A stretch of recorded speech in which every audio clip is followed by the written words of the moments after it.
othuswe esicithini uNogwaja uthi esakuthuka esicithini avumbuluke athi qhe engalungisanga ngoba ubale umsindo zakhe. Bendithi ke namhlanje ndawugoqa ndihlale nje ndiphulaphule. Umfundisi wathi ayikhosi ngizawushumayela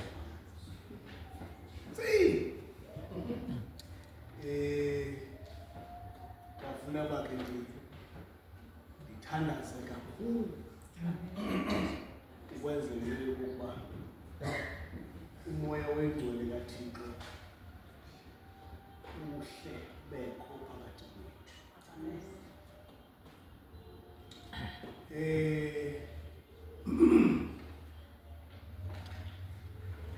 Ufuneka sikhumbule ukuba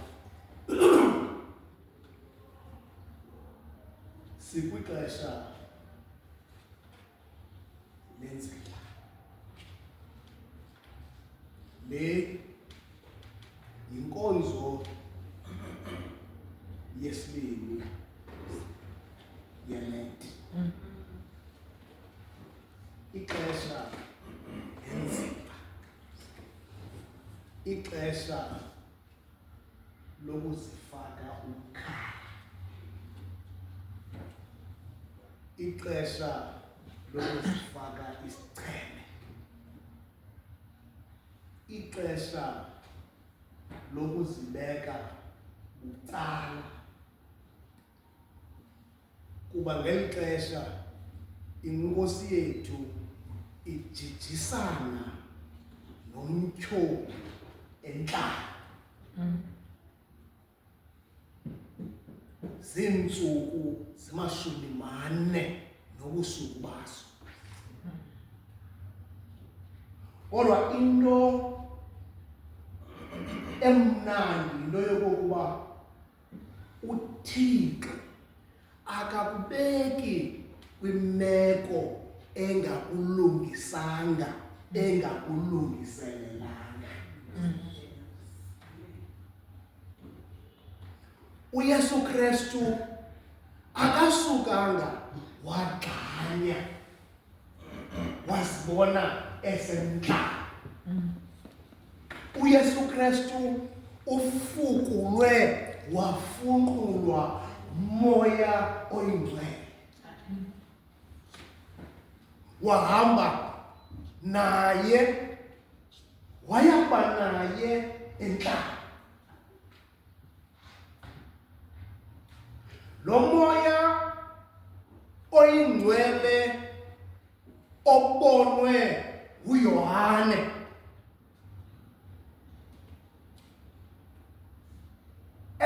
eseBhetebhara phesheya kweJordani, apho awayebhaptiza khona, ngoba lowo wayemthumile wamchazela okokuba uyakubona umoya usihla njengehobe, lowo oyakuthi ube kuye lo moya uze wazi okokuba nguye oyawubhaptiza ngomoya oyingcwele.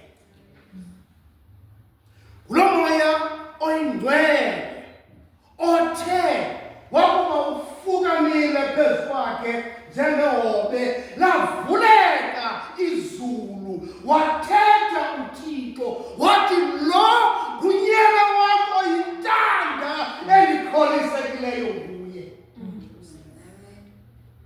Kulo moya ke lo umfunquleyo uYesu Kristu wayakumbeka entlalo.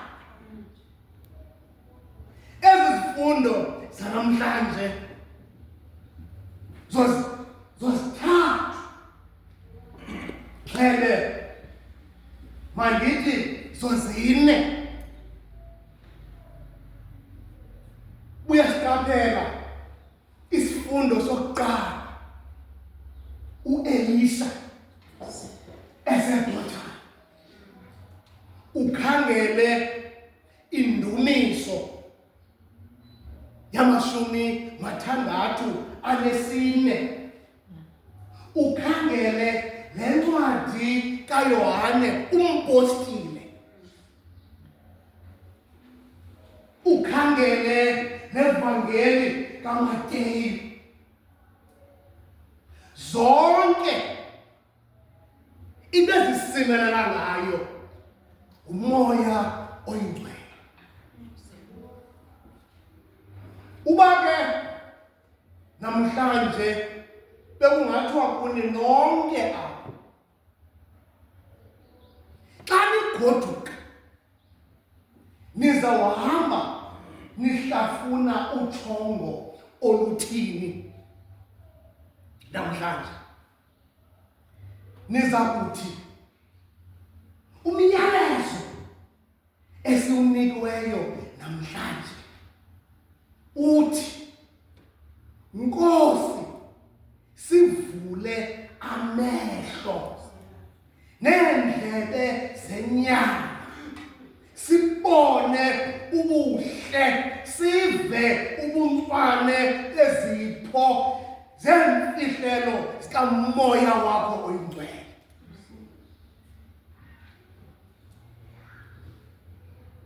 Namhlanje umyalezo uthi, Nkosi, vula amehlo ethu, ukhuphe umphula ezindlebeni zethu zenyama, sikwazi ukubona ubuhle bezinto zakho ezifihlakeleyo zikamoya oyingcwele, sikwazi ukuva ubuncwane beendaba zakho kamoya oyingcwele. Qaphela, uba ukhangela kwesasifundo sokuqala sika-Elisha, ikumkani yama-Aram iyacwangcisa indlela ezawuhlasela ngayo uSirayeli. Ithi isengontsini yegqugqula, icwangcisa ububi ezawubenza. Kodwa umkhosi kaThixo ityhileke loo nto kuye, ngokungathi yintlola, axhobise ukumkani wamaSirayeli okokubana nazi indlela zawuhamba ngazo, abathe befika kuzo bafika sebelindele. Uthi ngoku kwaba ahleli nabo, ngobani nabo phakathi kwenu ekuthe kanti ngoba sihleli nje apha basebenzisana noThaba? Wathi hayi, akho namnye kuthi osebenzisana noThaba, koko yindoda enomoya kaThixo. Umkhosi kaThixo Elisha. Ngoba xa unomoya kaThixo uzibona, uzive izinto zisengontsini, zityhileke kuwe. Yiyo loo nto ndithi namhlanje, Thixo, sivule amehlo, sivule indlebe zenyama, sibone ubuhle bezipho zakho zikamoya oyingcwele. Athi umfana ongumlungiseleli womkhonzi kaThixo esawuvuka akhangele abone lo mkhosi mkhulu kangaka ozowuhlasela, oyike, agubhe, angcangcazele, athandaze umkhosi kaThixo, athi mvula amehlo omoya ukwenzela bazibone izipho zakho. Ngoba xa unoThixo unezinto zonke, ngoba uThixo uzizinto zonke. Athi esawukhangela umkhosi olapha ungaphezulu kwaba basichazayo.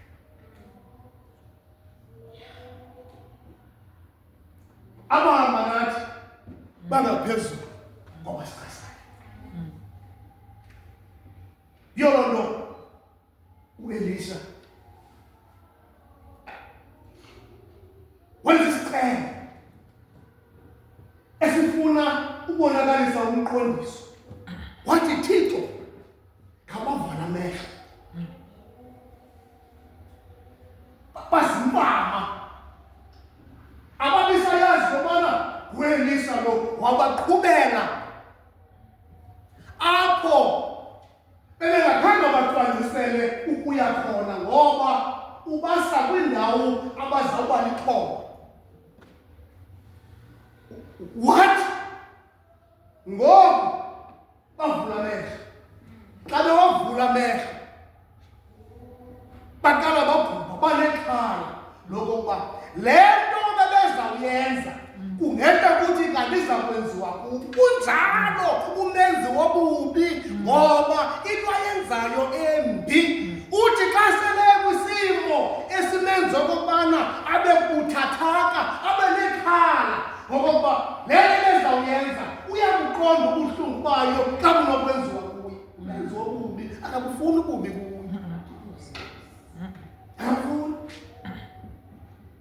Akabufuni ububi kuye. Kodwa unomoya kaThixo uba ngaba uyekhangela apha kumaZantsi ithi balekiswa lonke hayi benzele inceba ngoba ayikukwakho ukubaxelela. Noma uza kuya ke apha kwindumiso uza kuyibona okokuba le ndumiso 64 umthandazo wokuchasa iintaba ezifihlakeleyo. Nayo le ndumiso inezinto ezitshinayo oziqondayo into yokokuba ezingenako ukutyhileka ukuba ngabana ezingatyhilwa ngumoya oyingcwele. Nale ncwadi yompostile uYohane igxininisa ukungavumeleki kwesono nokokuba abazelelwe kuThixo abanako okokubana abe sesonweni ngoba imbewu kaThixo ayombewu enesono, ingenako ke ngoko ukuzala isono.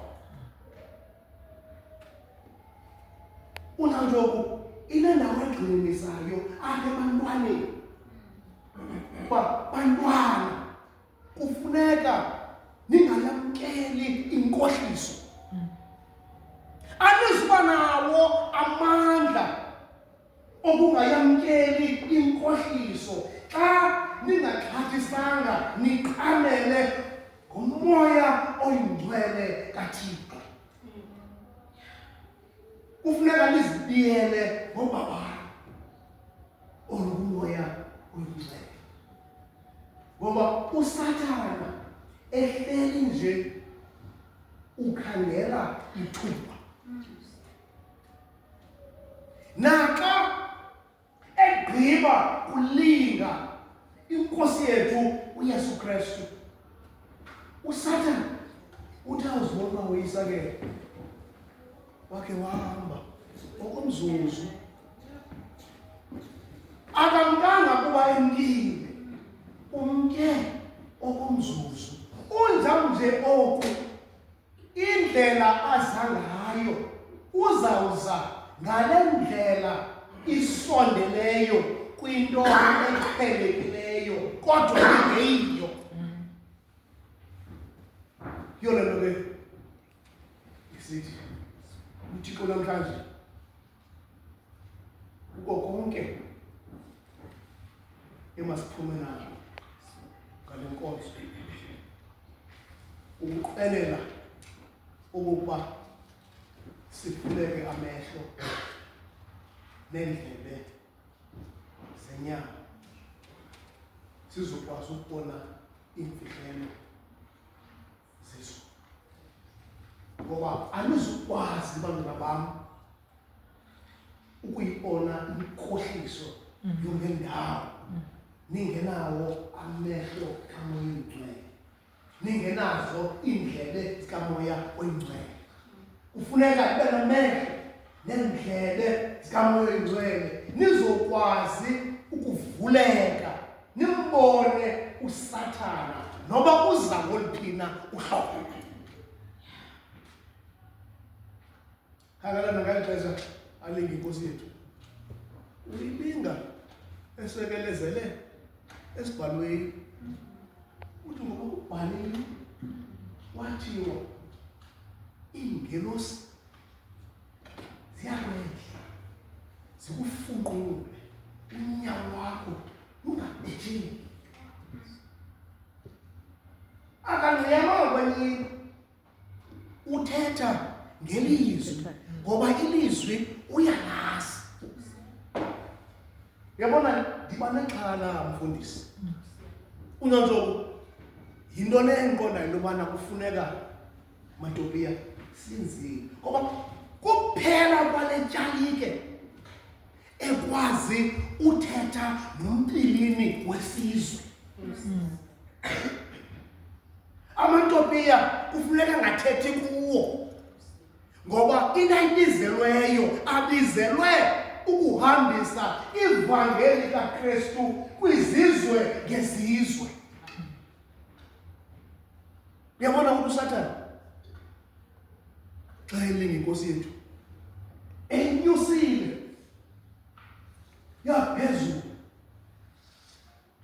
entabeni wayijonga sezantsi wathi khangela, uyabona obunewunewu kulapha bonke ubukhosi zonke ezikumkani zilawulwa ndim ndinguSathane. Wena nje into onoyenza uba ungaqobutha apha kum ndingakunika zonke ezinkosini ezikumkani. Ithetha ukuthi loo nto andiyazi mfundiso okokuba iikumkani zethu neenkosi zethu apha nditsho ndiyinxalenye avuleke kangakanani na amehlo enyama nendlebe zenyama ukubona izinto eziyimfihlelo kaThixo okokuba zizalwa nje zizalelwa ekubeni uSathana azipangele okokubana akwelakhe icala.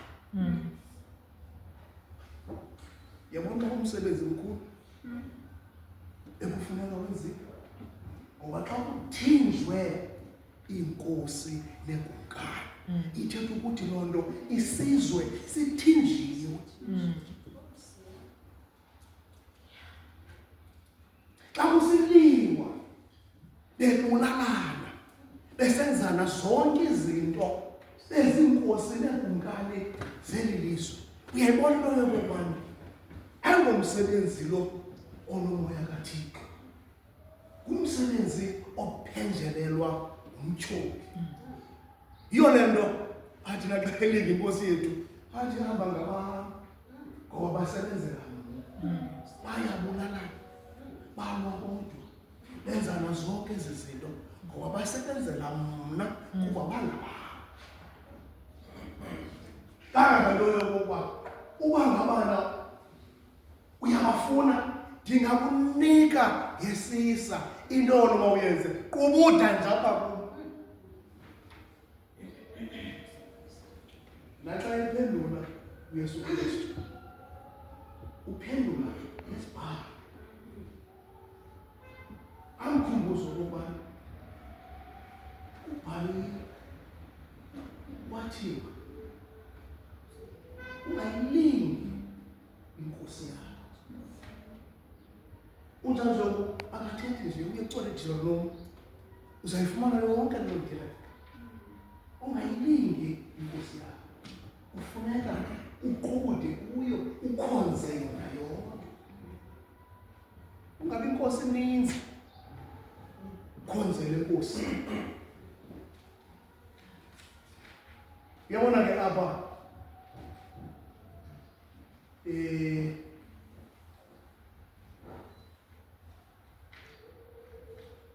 kwivangeli namhlanje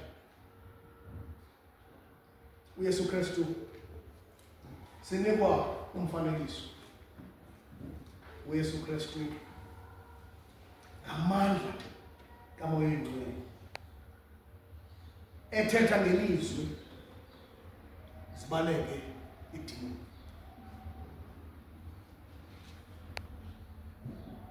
Ufika lapha lo mntu unedimoni,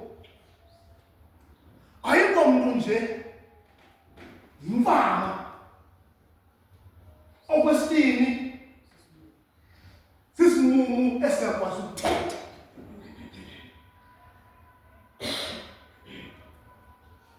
Zintathu ezinto ezikulo mntu. Unedimoni, yimfama, sisimumu. Kodwa imvana kaThixo ethwala isuse isono sehlabathi yabe sawungena isawujongana nomtyholi. Umtyholi wabaleka ngoba xa ekho umtyholi akamelani naye. Amelani naye. Xa uxhobe ngoYesu Kristu, uxhobe ngezinto zonke. Yilelo uDavide wathi ejongene nendoda enkulu ezigasa iqhayise ngamandla, wathi esawuxetyiswa abantu banexhala lokubana Davide ulicekecekana elingaka, ujongane nelixhaka-xhaka lendoda egxarhileyo, uzawukwazi njani kwaba isixhobo sakhe, ikhakha lakhe, umkhono wakhe nguMoya Oyingcwele kaThixo. Wasuka ngesithongo esinye wayilalisa indoda ethembe inyama. Nalapha ke uYesu Kristu ubonakalisa amandla osindiso, amandla aMoya Oyingcwele, okokuba xa ukho ayikho into emelana. Yiyo le nto athi uyabona uba ngabana ujonga esi sifundo sevangeli, sikho kuzo zonke iincwadi zevangeli ngokungaphandle kukaYohane. Uya kuMarko uzosifumana, uba ngabana uya kuLuka uzosifumana. Kodwa ndimthande uMarko ngoba uMarko unika umfanekiso wale nto, kuba ukujonga uMateyu ujonge uLuka, uyayibona ubana bathetha bona ngokuchasana noMoya Oyingcwele. uMarko yena akathethi ngokuchasana, uthi owonyelisa uMoya Oyingcwele lowo usekugwetyweni. Ungazenza zonke iintlobo zezono, uxoleleke ngobuthathaka benyama, kodwa wakwenyelisa uMoya Oyingcwele kaThixo, kufuneka wazi ukubana unesono esingasoze sixoleleke nanini na, kweli sikulo nakwelizayo.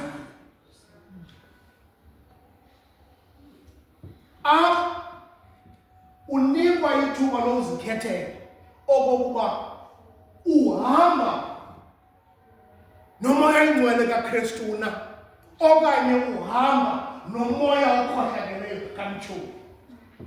Elixesha ke lokulinda kwenkosi yethu Yesu Kristu sinekuthiwa lozikhethele. Sinekuthiwa lozikhethele. Lelo thuba elibalulekileyo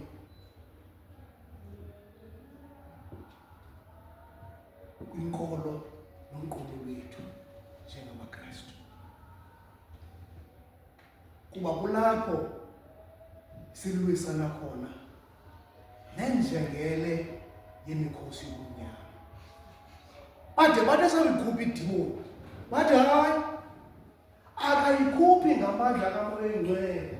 Yinto yokokuba yena ngokwakhe uyikhupha ngamandla enjengele yedimoni, evuma into yokokuba ubukumkani bakhe buchitha-chitha.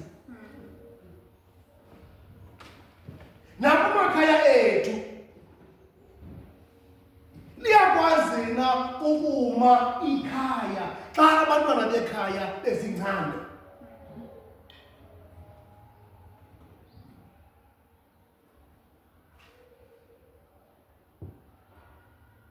Ithetha ukuthi ke loo nto masilandele umthetho esashiywa nawo. Umthetho wokuqala ukuvuma okokuba uYesu Kristu ngunyana kaThixo, njengoko abapostile benzayo. Okwesibini, ukubathanda abazalwane bethu, sibathande abamelwane bethu, sibe livumba elimnandi kwiindawo esihamba kuzo, kwiindawo esihlala kuzo, kwiindawo esisebenza kuzo, kwiindawo esikhonza kuzo, kwiindawo apho ngalo lonke ixesha esinyathela khona. Uma usawunyathela, ngokunyathela kwakho basale bebuzana abantu okokubana ubani na? Ngunyana kabani lo? Yintombi kabani le? Ngokunyathela kwakho. Ngoba uthi xa udlula phakathi kwabo into ephume emlonyeni wakho, ngoba iyimpophoma yezinto ezisegolonxeni lenhliziyo yakho, uthi usakuyikhupha bathi besakuyisezela ibe ngumoya omnandi onge ungahlala usezeleka. Uyazikhethela. Uyazikhethela. Uyabona bakhona abantu abathi mfundisi xa bephakathi kwabanye bathi kwizinto zonke abanozikhethela zona. Uyabona mna xa ndingena phakathi kwabantu ukuze ndicace ukuba ndikhona mandibe liphondo lenqu, ndibhovule yonke into phambi kwam ndizocaca okokubana ndikho. Ndawufika ngabe nguqhusarha, ndawufika ngabe ngunobhici nodiwu besisaqungi, ndawufika bakungcangcazele wonke umntu apha, ndawufika bakubonakala okokubana alukho uxolo.